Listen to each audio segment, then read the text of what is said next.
आचार्य लाला जगदीश प्रसाद सरस्वती विद्या मंदिर, inter college, Jansath road, Muzaffarnagar. प्रिय छात्रों, आज हम आपको सामाजिक विज्ञान में कक्षा 8 सामाजिक विज्ञान के अंतर्गत उपविषय भूगोल पाठ 2 कृषि एवं सिंचाई समझाएंगे। तो बात ये आती है प्रिय छात्रों, कृषि किसे कहते हैं। तो आप जानते हैं कि आपने अपने गांव में, कस्बे में, अपने घर या पास पड़ोस के लोगों को खेतों पर जाते हुए देखा होगा। क्या आप जानते हैं कि ये लोग खेतों पर क्या करते हैं? आप कभी अपने पिताजी या भाई के साथ काम करने के लिए खेतों पर गए होंगे, जैसे कटाई करना, सिंचाई करना, फसलों की बुवाई करना, ये सब काम करने के लिए आप गए होंगे। तो आपके घर या पास पड़ोस के लोगों का जो व्यवसाय है उसे हम कृषि कहते हैं। तो ये बात आपकी समझ में आई होगी। कृषि कहते हैं यानी जो लोग अपने खेतों पर कार्य करते हैं वो कृषि कहलाता है। तो अब आपका आगे प्रश्न है कि आर्थिक क्रिया क्या है। सबसे प्राचीन आर्थिक क्रिया क्या है? तो सबसे प्राचीन आर्थिक क्रिया हमारी कृषि है। कृषि से ही सभी काम हमारे प्रारंभ हुए। हमारा रहना सहना, खाना पीना सब कुछ इसी क्रिया के तहत चला। अब बात आती है कि फसल किसे कहते हैं। फसल जो है क्या है? मानव अपनी आवश्यकताओं के लिए जिन पौधों को बोता है उन्हें हम फसल कहते हैं। इसके बाद कृषि के अंतर्गत कौन कौन से व्यवसाय आते हैं? कृषि के अंतर्गत केवल खेती करना ही नहीं होता, इसके अंतर्गत पशुपालन, मुर्गी पालन, मधुमक्खी पालन, रेशम कीट पालन और बागवानी तथा हमारे मत्स्य पालन, ये सभी व्यवसाय जो किए जाते हैं ये सब कृषि के अंतर्गत आते हैं। अब बात ये आती है कि प्राचीन और आधुनिक कृषि में क्या अंतर है। तो इधर देखिए, यहाँ आप देखेंगे कि खेती का पुराना तरीका, प्राचीन समय में क्या होता था कि लोग जो हैं खेती जो करते थे उस खेती में वे कुदाल का प्रयोग सबसे अधिक करते थे। और इसके साथ साथ क्या था कि यहाँ हल चलाने के लिए बैलों का प्रयोग करते थे। ये बैल से देख रहे हैं आप, ये किसान हल और बैल किस तरह से इस खेती की जुताई कर रहा है। लेकिन इन सब का रूप आज जो है ये देख रहे हैं आधुनिक तरीका, जो हमारा ये देख रहे हैं ट्रैक्टर चलते हुए जो आ रहा है।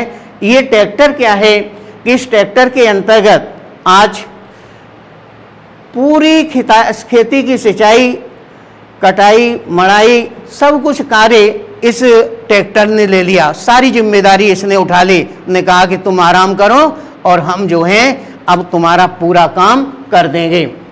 इसी श्रृंखला में हम देखते हैं कि अब हमारे यहाँ 2 प्रकार की प्रमुख कुछ कृषि होती है, जिनमें निर्वाह कृषि।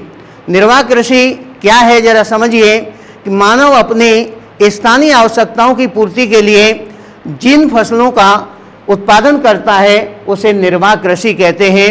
जैसे अनाज हैं, हमारी सब्जियां हैं, फल हैं, ये सब इसके अंतर्गत आते हैं। व्यापारिक कृषि, व्यापारिक कृषि जिस कृषि का मुख्य उद्देश्य फसलों को बाजार में बेचना होता है उसे व्यापारिक कृषि कहते हैं। इससे बहुत पैसा आता है। हम देखते हैं कि इसके अंतर्गत हमें बड़ी मात्रा में जो है कृषि पैदा की गई। इसमें गन्ना है, कपास है और हमारा तंबाकू है। ये हमारी व्यापारिक फसलें हैं। इनको बेच करके किसान क्या प्राप्त करता है? बड़ी मात्रा में पूंजी प्राप्त करता है। इसके बाद आप देखेंगे कि देश में पैदा होने वाली फसलें, हमारे देश में हमारा देश कृषि प्रधान देश है। यहाँ की 55% जनसंख्या कृषि कार्यों में लगी हुई है। इसके साथ साथ हम देखते हैं कि जो हमारी राष्ट्रीय आय है उसको कृषि से 17% आय प्राप्त होती है।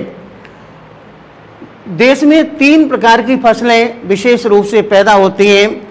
खाद्यान्न फसलें, जिसमें हमारी खाने वाली सभी फसलें हैं, गेहूं है, जौ है, चना है, चावल है, दालें हैं, ये सब हमारी खाद्यान्न फसलें। नगदी फसलें, वे फसलें जिनसे हमने नगद कुछ प्राप्त होता है, उन्हें हम नगदी फसल कहते हैं। इनके अंतर्गत आप देखेंगे कि गन्ना है, कपास है, जूट है, तंबाकू है, तिलहन है, ये हमारी नगदी फसलें हैं। पेय फसल और बागाती फसलें, इसके अंतर्गत आप देखेंगे कि चाय और कॉफ़ी, ये हमारी पेय फसलें हैं। बागाती फसलों के अंतर्गत हमारी रबड़ और गरम मसाले विशेष रूप से आते हैं। प्रिय छात्रों, यहाँ तक आपने देखा कि किस तरह से हमारी फसलें विशेष रूप से हमारे उपयोग में आती हैं। इसके बाद बोने और काटने के आधार पर हमने फसलों को 3 भागों में बांटा है। पहला, रबी की फसल। ये जो रबी की फसल है कि ये विशेष रूप से जाड़े की ऋतु में प्रारंभ होती है, बुवाई शुरू होती है और इसकी कटाई जो है ग्रीष्म काल के प्रारंभ में शुरू हो जाती है। जैसे इसमें गेहूं है, चना है, मटर है, सरसों है, इस प्रकार की हमारी जो फसलें हैं, ये फसलें रबी की फसलें कही जाती हैं। इसके बाद खरीफ की फसलें। खरीफ की फसलों के अंतर्गत हमारी जो फसलें हैं उनमें वर्षा ऋतु के प्रारंभ में ये फसलें बोई जाती हैं और शरद ऋतु के प्रारंभ में काट ली जाती हैं। हमारा धान है, यानी चावल, कपास, मक्का, ज्वार, बाजरा, ये इसी प्रकार की फसलें, और हमारी दलहन फसलें, मूंगफली है। इसके बाद जायद की फसलें। जायद की फसल वे फसलें होती हैं जो ये हमारी रबी और खरीफ 2 फसलें हैं, इनके बीच में ये फसल जो बोई जाती है, इसको हम जायद की फसल कहते हैं। इसमें हमारा तरबूज है, खरबूज है, खीरा है, ककड़ी है और हमारी सब प्रकार की सब्जियां इसके अंतर्गत आती हैं। अब हम चलते हैं, आपको ये जहाँ हमारा फसलों का ये चार्ट टंगा हुआ है, इसे देखेंगे। इसमें पहली फसल है हमारी गन्ना। ये देखेंगे, गन्ना जो है ये पहली फसल हम लेते हैं चावल। चावल में ये चावल आप देखेंगे, ये जो चावल की फसल है, ये चावल जो है इसके लिए तापमान कैसा होना चाहिए। चावल उष्णकटिबंधीय जलवायु का पौधा है, इसलिए इसके अंतर्गत क्या है कि उष्णकटिबंधीय पौधा होने के कारण इसके बोने के समय यहाँ 21 डिग्री से 27 डिग्री सेल्सियस तापमान की आवश्यकता होती है। 21 डिग्री से 21 डिग्री सेल्सियस से यहाँ 27 डिग्री सेल्सियस तापमान की आवश्यकता होती है। और इसके लिए मानसूनी जलवायु सबसे अधिक उपयुक्त होती है, क्योंकि चावल जो है मानसूनी जलवायु का पौधा है। मानसूनी जलवायु सबसे अधिक इसके लिए प्रयोग में लाई जाती है। तो हम देखेंगे कि इसके लिए जो वर्षा है, वो वर्षा जो है विशेष रूप से इसके लिए 100 से 200 सेंटीमीटर, 100 सेंटीमीटर से 200 सेंटीमीटर वर्षा इसके लिए पर्याप्त होती है। लेकिन जिन भागों में वर्षा नहीं होती, उन भागों में 3-4 सिंचाई के माध्यम से भी चावल पैदा किया जाता है। लेकिन ध्यान ये रहे, चावल के खेत में पूरे 24 घंटे पानी भरा रहना चाहिए। आप जानते हैं कि धान, पान और केला ये तीनों पानी के संचेरा होते हैं, इसलिए धान के लिए सबसे अधिक पानी की आवश्यकता पड़ती है। इसके लिए मिट्टी, अब मिट्टी में चर्चा करेंगे तो इसके लिए उपजाऊ दोमट मिट्टी सबसे अधिक उपयुक्त होती है, लेकिन कांप वाली मिट्टी भी अच्छी होती है। और दूसरी, नदियों के डेल्टाई भागों में पाई जाने वाली मिट्टी भी इसके लिए बहुत अच्छी होती है। अब चावल अच्छा पैदा हो, इसके लिए रासायनिक और हरी खाद की बड़ी आवश्यकता होती है। इसके बाद चावल को लगाने के लिए, काटने के लिए, मंडी तक पहुंचाने के लिए बड़ी मात्रा में श्रमिकों की आवश्यकता होती है। अब आप देखेंगे यहाँ चावल उत्पादन के जो प्रमुख क्षेत्र हैं, यहाँ दो भागों में से बांटा गया है, गौड़ क्षेत्र और प्रमुख क्षेत्र और गौड़ क्षेत्र।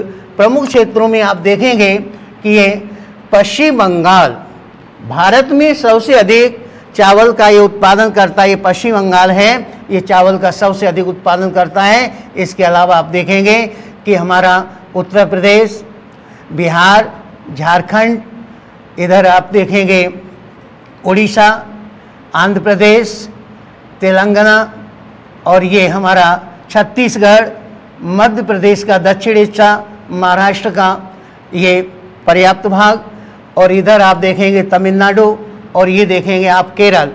ये इसके प्रमुख क्षेत्र हैं। लेकिन ये नहीं है कि इतने ही भाग में गन्ना चावल पैदा होता है। चावल जो है सबसे अधिक जो है इन भागों में पैदा होता है, हमारे पूर्वी, दक्षिणी पूर्वी भागों में। लेकिन ये जहाँ आप ब्लैंक देख रहे हैं, इसमें हमारा ये उत्तर प्रदेश है, ये उत्तर प्रदेश, और ये हरियाणा और ये पंजाब, यहाँ भी चावल अधिक पैदा होता है। ये महाराष्ट्र में भी चावल होता है, और ये केरल में भी चावल होता है।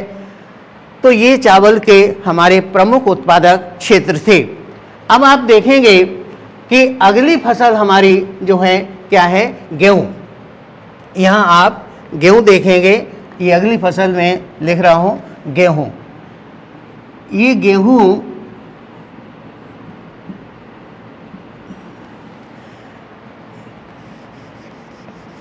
के लिए क्या है कि गेहूँ एक भारत की प्रमुख खाद्यान्न फसल है। हमारे उत्तर भारत, मध्य भारत और पश्चिम भारत के लोग गेहूँ सबसे अधिक खाते हैं। गेहूँ इनका प्रमुख भोजन है। विश्व में बोई गई गेहूँ की जो फसल है, वो फसल जो है गेहूँ की बड़ी मात्रा में बोई जाती है। हमारे यहाँ विश्व का 10% गेहूँ पैदा होता है, और देश की धरती में जो फसल होती है उसकी 18% फसल जो है क्या है कि गेहूँ की हमारे देश में होती है। गेहूँ एक जो है शीत कटिबंधीय पौधा है, इसलिए इसकी पैदावार के लिए बोते समय 10 डिग्री से 15 डिग्री सेल्सियस तापमान की आवश्यकता होती है। 15 डिग्री सेल्सियस तापमान होना चाहिए, और फसल जब पकती है तो समय 20 से 25 डिग्री टेम्परेचर होना चाहिए, जिससे इसकी फसल अच्छी होती है। गेहूं के लिए वर्षा 60 से 70 सेंटीमीटर तक होनी चाहिए। 60 सेंटीमीटर से कितनी होनी चाहिए? 70 सेंटीमीटर होनी चाहिए।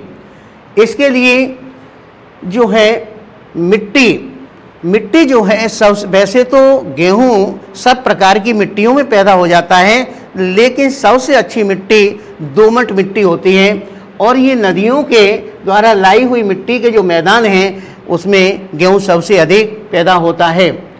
गेहूं के लिए खाद जो है रासायनिक खादों की प्रयोग किया जाता है। रासायनिक खादों में बड़ी मात्रा में खादें चाहिए। इसके लिए अमोनियम सल्फेट और सोरे की खाद सबसे अच्छी होती है। आप जानते हैं श्रम के अंतर्गत कि गेहूं वैसे तो अधिकांशतः किसके द्वारा पैदा होता है? मशीन के द्वारा पैदा किया जाता है, लेकिन आज भी देश में कुछ ऐसे भाग हैं जिनमें गेहूं बड़ी मात्रा में पैदा करने के लिए श्रम की आवश्यकता होती है। गेहूं को बोने के लिए, काटने के लिए और फसल को घर तक पहुंचाने के लिए बड़ी मात्रा में हमें जो है क्या चाहिए? श्रमिक चाहिए। इसके बाद आप देखेंगे गेहूं के उत्पादक क्षेत्र। गेहूं उत्पादक क्षेत्रों में आप देखेंगे ये गेहूं उत्पादक क्षेत्र हैं। यहाँ दो प्रकार के, जो डार्क रंग से आप दिखाई दे रहा है ये भाग, ये विशेष रूप से गेहूं का अधिक उत्पादक क्षेत्र है। हमारा उत्तर प्रदेश भारत में सबसे अधिक गेहूं पैदा करता है। इसमें पंजाब, हरियाणा, उत्तर प्रदेश और ये मध्य प्रदेश और ये बिहार, ये कुछ भाग हैं जो सबसे अधिक गेहूं का पैदा करते हैं।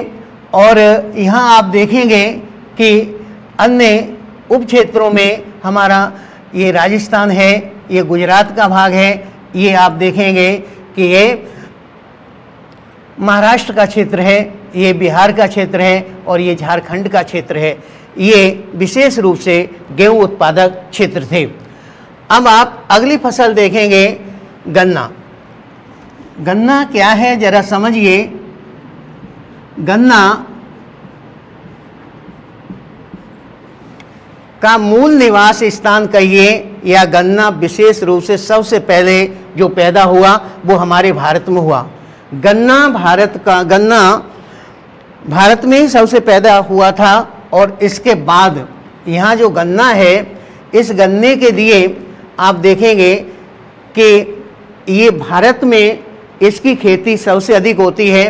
भारत में गन्ना लगभग 32% क्षेत्र पर गन्ना पैदा होता है। विश्व का यहाँ 22% गन्ना पैदा होता है। गन्ना पैदा करने वाले देशों में जो है हमारे भारत का दूसरा स्थान है, प्रथम स्थान ब्राज़ील को जाता है। आप देखेंगे कि जो ये गन्ना उत्पादक जो क्षेत्र हैं, उन क्षेत्रों में तो सबसे अधिक गन्ना हमारे भारत में पैदा हो रहा है। अब गन्ने के लिए कुछ भौगोलिक दशाओं की हम चर्चा करते हैं। इन भौगोलिक दशाओं में गन्ना उष्णकटिबंधीय जलवायु का पौधा है, इसलिए इसकी पैदावार के लिए 30 डिग्री सेल्सियस से 38 डिग्री सेल्सियस तापमान बोते समय होना चाहिए। और इसके लिए मानसूनी जलवायु सबसे अधिक उपयुक्त होती है, क्योंकि हमारा देश मानसूनी जलवायु का देश है। इसलिए गन्ने के लिए वर्षा जो है 100 से 150 सेंटीमीटर होनी चाहिए। 100 सेंटीमीटर से लेकर के 150 सेंटीमीटर वर्षा होनी चाहिए। 100 से 150 सेंटीमीटर वर्षा होनी आवश्यक है। अगर इतनी वर्षा नहीं होती तो हम क्या करेंगे कि इस भाग में जो है सिंचाई के द्वारा भी गन्ना पैदा किया जाता है। अब जो है मिट्टी गन्ने के लिए जो है उपजाऊ दोमट मिट्टी और काली मिट्टी सबसे अधिक उपयुक्त होती है। ये दक्षिण भारत का जो क्षेत्र है, इसके लावाक से निर्मित काली मिट्टी गन्ने के लिए सबसे अधिक उपयुक्त होती है। गन्ने की फसल को लेने के लिए बड़ी मात्रा में रासायनिक खादों की आवश्यकता होती है, क्योंकि आज जितनी अधिक मात्रा में गन्ने में हम खाद लगा देंगे उतनी मात्रा में गन्ना बड़ी अच्छी तरह से पैदा होगा। गन्ने श्रम के अंतर्गत हम देखते हैं कि गन्ना पैदा करने के लिए अधिक मात्रा में श्रमिकों की आवश्यकता होती है। गन्ने के खेत तैयार करने के लिए, फसल बोने के लिए, फसल को ढोने के लिए, गन्ने को मिल तक पहुंचाने के लिए बड़ी मात्रा में श्रमिक चाहिए।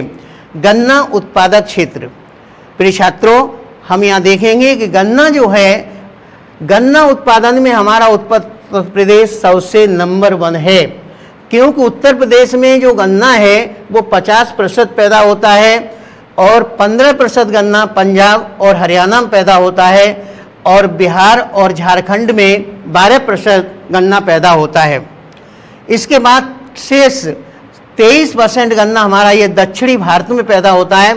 आप देखेंगे यहाँ आंध्र प्रदेश है, तमिलनाडु है, कर्नाटक है, महाराष्ट्र है और ये मध्य प्रदेश का कुछ हिस्सा है और यहाँ देखेंगे कि ये हमारा गुजरात।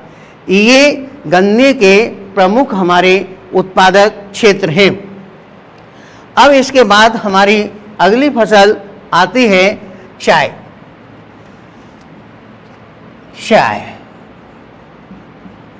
चाय तो आप सभी घरों में पीते होंगे।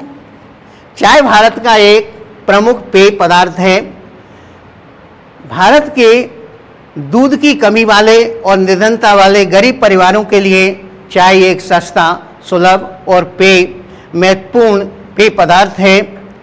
आज हम अपने घरों में जो चाय का प्रचलन है, मेहमान का जो स्वागत करते हैं, सबसे पहले हम जो है चाय से उसका स्वागत करते हैं।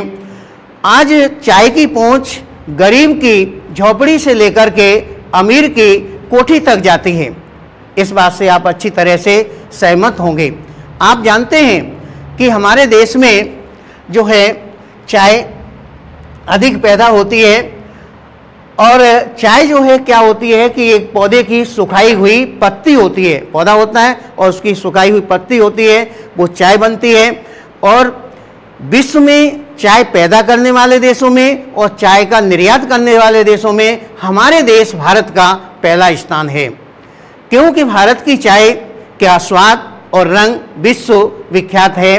चाय जो है क्या है, आप देखेंगे चाय के लिए जो तापमान है वो तापमान जो है 25 डिग्री सेल्सियस होना चाहिए। 25 डिग्री सेल्सियस तापमान चाय के लिए होना चाहिए। चाय के लिए 25 डिग्री सेल्सियस के साथ साथ कोष्ण नम और पाला रहित मौसम होना चाहिए। चाय के लिए वर्षा जो है 150 सेंटीमीटर से लेकर के 150 सेंटीमीटर से 250 सेंटीमीटर वर्षा होनी चाहिए। लेकिन ध्यान ये रहे कि चाय की जो पत्तियां होती हैं उन पौधों में पानी नहीं भरना चाहिए। इसके बाद मिट्टी या भूमि चाय के लिए पहाड़ी ढालों भूमि सबसे अधिक उपयुक्त होती है। इसके लिए क्या होता है कि ह्यूमस और लोहांश से युक्त मिट्टी सबसे अधिक उपयुक्त होती है। चाय की पत्तियां चुनने के बाद उसकी जो जड़ें होती हैं वे इसकी उर्वरा शक्ति को कम कर देती हैं, इसलिए रासायनिक खादों की बड़ी मात्रा में इसे आवश्यकता होती है। चाय की पत्तियों को चुनने के लिए बड़ी मात्रा में श्रमिकों की भी आवश्यकता होती है। श्रमिक बहुत चाहिए। इसके लिए बच्चे और स्त्रियां सबसे अधिक उपयुक्त होते हैं, क्योंकि चाय की जो पत्तियां होती हैं उन पत्तियों को चुनने के लिए, टहनियों को चुनने के लिए बड़ी मात्रा में यहाँ जो है चाय को चुना जाता है। चाय उत्पादक क्षेत्र, चाय जो है विशेष रूप से जो उत्पन्न होता है वो हमारा कहाँ होता है, ये जो है ये चाय उत्पादक क्षेत्र है असम। असम और पश्चिम बंगाल सबसे अधिक चाय का उत्पादन करते हैं। वैसे चाय हमारी है तमिलनाडु में और केरल में भी होती है। ये हमारे उत्तरांचल और हिमाचल ये दोनों राज्य हैं, इनमें होती है। और ये हमारा ये राज्य है मेघालय। ये चाय के प्रमुख उत्पादक क्षेत्र थे। अब हम देखते हैं अगला हमारा उत्पादक क्षेत्र है कपास एवं जूट। कपास देखेंगे कि कपास जो है ये चाय के बाद कपास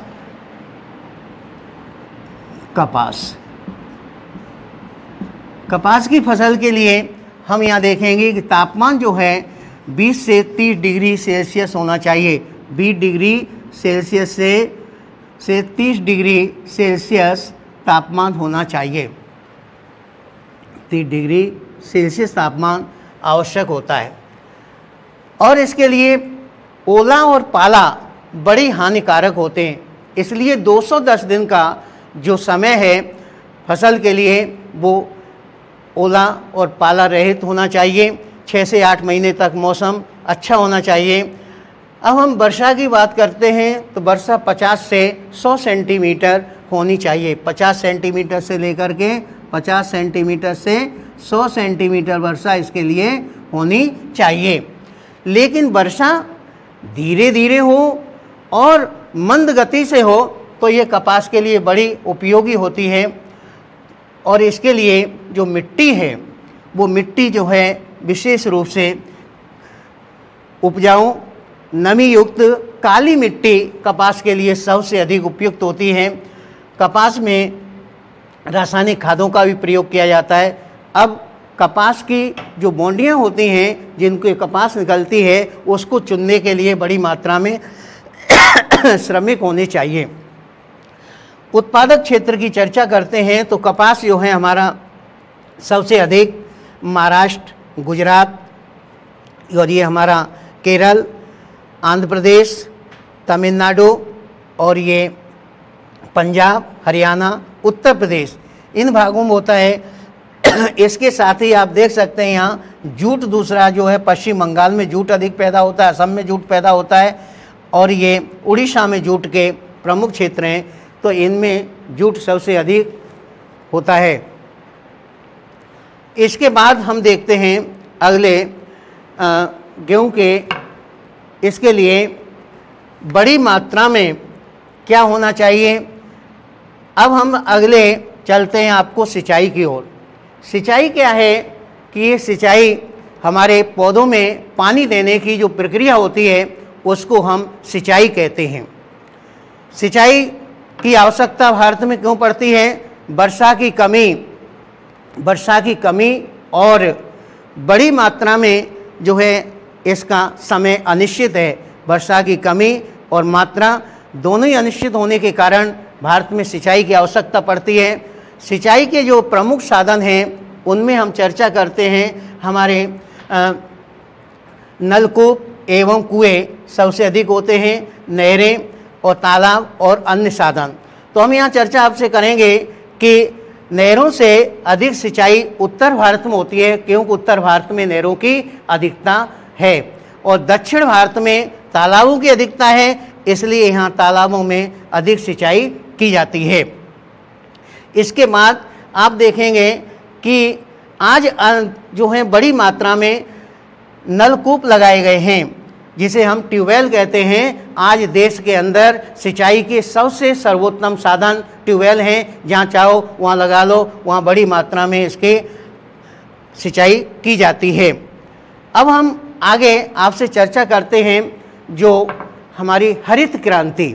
ये हरित क्रांति क्या है, जरा इसे समझिए कि हरित क्रांति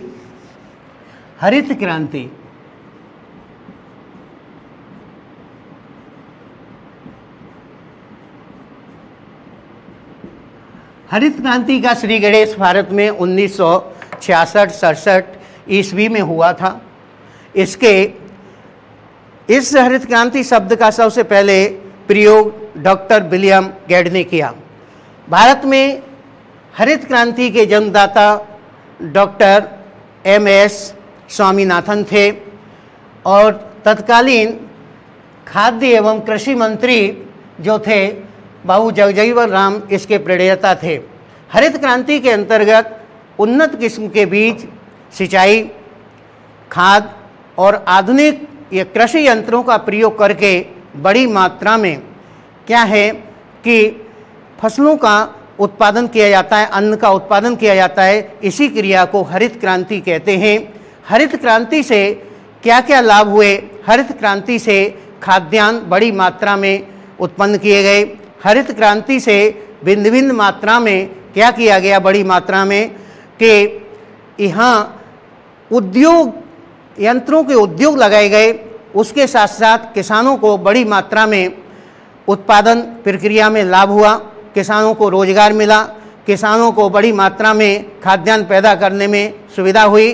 किसानों की जो कृषि थे वो कृषि जो है पूर्ण रूप से किस प्रक्रिया में बदल गई?